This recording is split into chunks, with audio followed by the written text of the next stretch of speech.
Dạ. Dạ.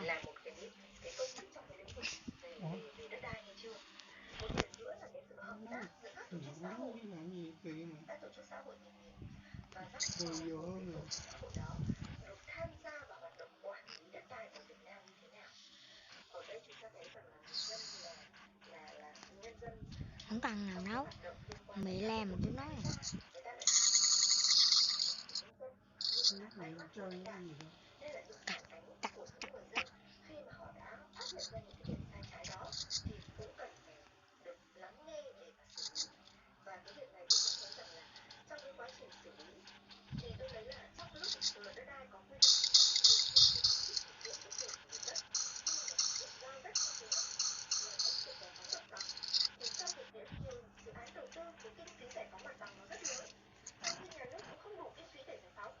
Thế thì vì vậy là phần lớn các tỉnh cũng đều là kêu gọi các cái nhà đầu tư thực hiện giải phóng mặt bằng và tiến hành giao đất qua cái thủ tục đấu thầu. Thế nhưng mà tôi thấy rằng là cái giá đất mà bồi thường cho người dân với cái giá đất trước khi có dự án và sau khi có dự án là nó chênh nhau từ 50 đến 200 đến 700 lần. Cá biệt là có những trường hợp lên đến 700 lần. Và ở đây chúng ta sẽ thấy là cái địa tô chênh lệch nó lại không phải là được người dân được hưởng, mà nó lại tập trung vào cái nhóm lợi ích mà đã biết được thông tin về quy hoạch,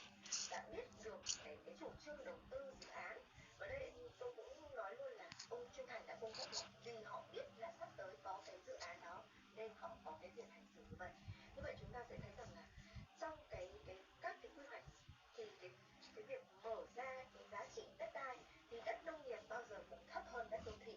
và đất nông nghiệp bao giờ cũng thấp hơn đất là nhà ở. Và đây chúng thấy là trong cái đất về nhà ở thì đất nhà ở là đất có giá trị cao nhất.